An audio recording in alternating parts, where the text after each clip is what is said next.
Bismillahirrahmanirrahim. Assalamualaikum warahmatullahi wabarakatuh. Perkenalkan, nama saya Amin Khairul Fatwa. Di sini saya akan membahas tentang makalah yang saya susun, yaitu tentang sikap kita dalam menghadapi perkembangan globalisasi. Oke, latar belakang. Globalisasi akan membawa perspektif baru tentang dunia tanpa tapal batas yang akan memengaruhi perkembangan dan perubahan dalam kehidupan. Proses globalisasi muncul karena adanya perkembangan ilmu pengetahuan dan teknologi. Globalisasi memberikan corak baru dan dampak terhadap kehidupan masyarakat. Dampaknya berupa dampak positif dan dampak negatif. Proses globalisasi yang berasal dari dunia barat mempengaruhi dan mengubah kehidupan masyarakat, terutama di negara berkembang seperti Indonesia. Globalisasi juga mengharuskan masyarakat dunia untuk menentukan masa depan yang lebih baik dan terjamin. Oleh karena itu, kita sebagai masyarakat harus menerima perkembangan globalisasi dengan baik.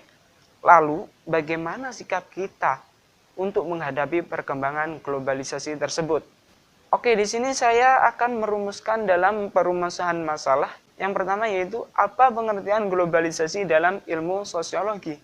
Kedua, bagaimana sikap kita dalam menghadapi perkembangan globalisasi. Tujuan dan manfaat penulisan yaitu mengetahui pengertian globalisasi dalam ilmu sosiologi dan memahami sikap dalam menghadapi perkembangan sosiologi. Oke. Pembahasannya, pengertian globalisasi. Globalisasi berasal dari kata global yang artinya menyatu. Jadi, yang dimaksud globalisasi adalah proses menyatunya dunia ke dalam suatu kesatuan sistem atau kaidah yang sama. Dalam arti lain, globalisasi yaitu suatu proses di mana antar individu, antar kelompok, dan antar negara saling berinteraksi, bergantung, terkait, dan memengaruhi satu sama lain yang melintasi batas negara. Globalisasi lahir dari adanya perkembangan teknologi, kemajuan teknologi, dan informasi. Menurut Kamus Besar Bahasa Indonesia atau KBBI, globalisasi didefinisikan sebagai fenomena yang menjadikan dunia mengecil dari segi perhubungan manusia. Pada awalnya, globalisasi dipengaruhi oleh kepentingan ekonomi, kemudian sangat dipengaruhi oleh perkembangan teknologi, terutama teknologi komunikasi seperti internet dan handphone. Dengan internet, kejadian atau berita di belahan bumi manapun dapat tersebar dengan cepat. Dengan telepon seluler dapat dilakukan komunikasi dengan jarak jauh tanpa terhalang oleh batas negara. Dengan begitu, globalisasi mampu menyebar dengan cepat dan luas melalui berbagai saluran seperti pendidikan, media massa, dan migrasi nasional yang akan mempengaruhi unsur-unsur sosial dan budaya. Lalu bagaimana sikap kita dalam menghadapi perkembangan globalisasi? Ada dua. Yang pertama yaitu sikap selektif terhadap pengaruh globalisasi. Ada dua hal penting yang patut dipertanyakan secara lebih berkenaan dengan gelombang dan arus globalisasi yang tengah berlangsung saat ini. Pertama, apa dampak positif dan negatif yang ditimbulkan oleh globalisasi terhadap berbagai sisi kehidupan manusia, khususnya dalam bidang sosial dan budaya masyarakat? Kedua, bagaimana sikap kita dalam menghadapi pengaruh datangnya arus globalisasi sehingga tidak dapat sampai terseret arus negatif. Dengan adanya globalisasi, baik disadari maupun tidak, budaya yang berlaku di masyarakat sedikit demi sedikit akan mengalami perubahan. Globalisasi merupakan tantangan bagi masyarakat. Oleh karena itu, masyarakat harus lebih meningkatkan kualitas diri guna mengantisipasi perubahan yang ada. Usaha-usaha yang dilakukan dalam menghadapi era globalisasi ini adalah sebagai berikut. Pertama, meningkatkan keimanan dan ketakwaan kepada Tuhan Yang Maha Esa sebagai filter budaya asing yang bersifat negatif. Kedua, peningkatan penghayatan dan pengamalan Pancasila untuk memperkokoh persatuan dan kesatuan bangsa.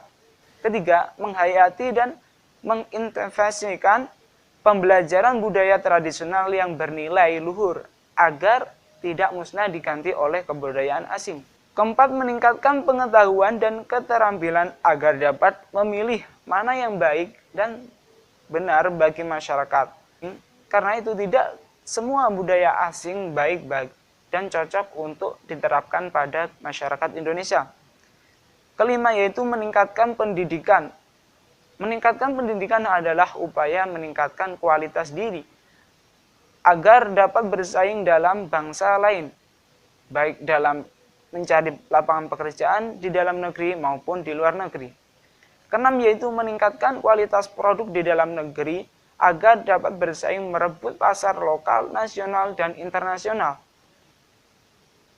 Ketujuh, yaitu meningkatkan penguasaan teknologi di segala bidang agar kita tidak bergantung pada bangsa lain, mandiri dan percaya pada diri sendiri.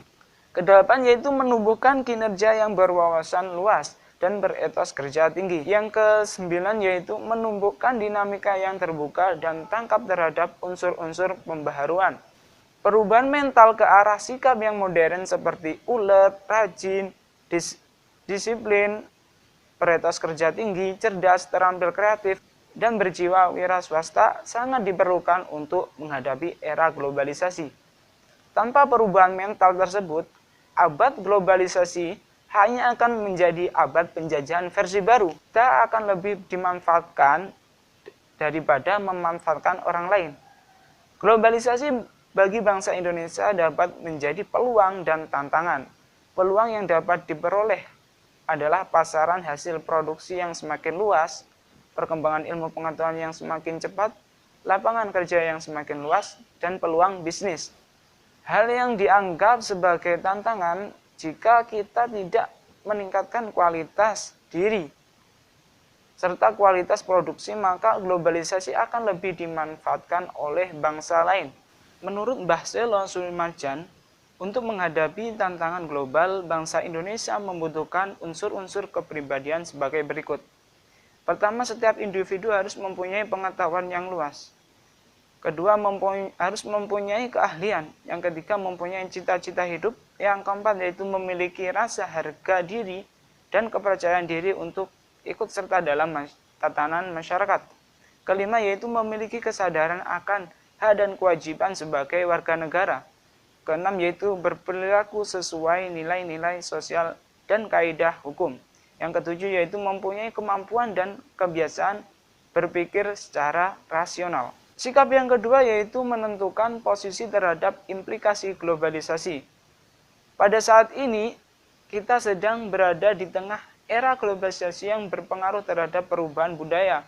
Negara Indonesia sedang berusaha mempersiapkan agar tidak ketinggalan dalam persaingan secara global. Berbagai contoh posisi bangsa Indonesia pada era globalisasi dalam bidang ekonomi. Yang pertama yaitu meningkatkan kemampuan bangsa dan negara untuk berkompetisi secara internasional. Yang kedua yaitu meningkatkan kualitas produksi dalam negeri agar dapat bersaing di pasar internasional. Yang ketiga yaitu meningkatkan pendapatan per kapita masyarakat. Bidang teknologi.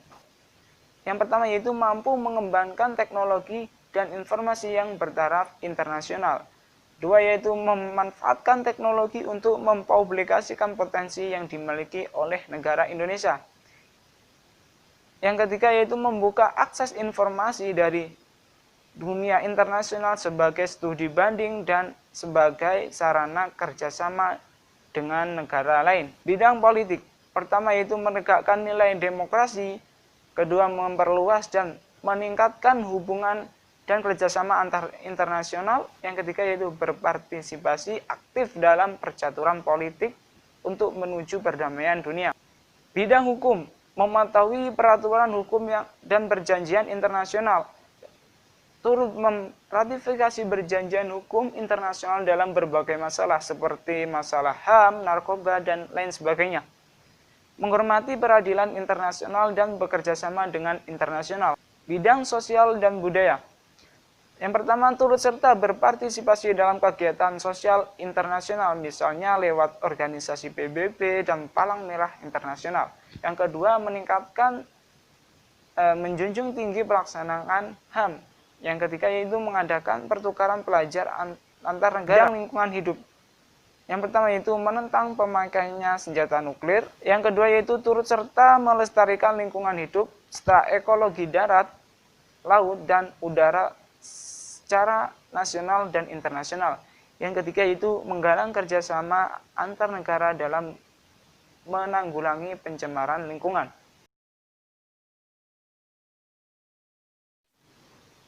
Oke, kesimpulannya. Kesimpulannya dalam makalah ini adalah globalisasi adalah terbentuknya sistem organisasi dan komunikasi antar masyarakat di seluruh dunia untuk mengikuti sistem dan kaidah yang sama. Globalisasi merupakan kecenderungan untuk menyatu, terutama di bidang ilmu pengetahuan, teknologi, dan komunikasi. Globalisasi mempunyai dampak positif dan dampak negatif. Maka dari itu perlunya suatu sikap dalam menghadapi globalisasi. Sikap yang perlu yaitu sikap selektif terhadap pengaruh globalisasi dan sikap yang berkaitan dengan menentukan posisi terhadap implikasi globalisasi. Saran, globalisasi merupakan tantangan bagi kita. Globalisasi akan berdampak positif jika kita menanggapinya dengan baik. Globalisasi juga akan berdampak negatif jika kita terlalu larut tanpa mempertimbangkan dampaknya. Oleh karena itu, kita harus lebih meningkatkan kualitas diri guna mengantisipasi perubahan yang ada. Selain itu, kita harus selektif dalam menerima perkembangan teknologi yang ada. Oke, daftar pustaka yang saya ambil yaitu dari buku Aktif dan Kreatif Belajar Sosiologi kelas 3 dari terbitan Grafindo Media Pertama, dan Sosiologi kelas 3 dari 3 serangkai ini, dan dari internet. Itu saja yang dapat saya sampaikan. Apabila ada kesalahan dalam penulisan dan presentasi yang kurang, saya mohon maaf. Wabillahi taufiq wal hidayah. Wassalamualaikum warahmatullahi wabarakatuh.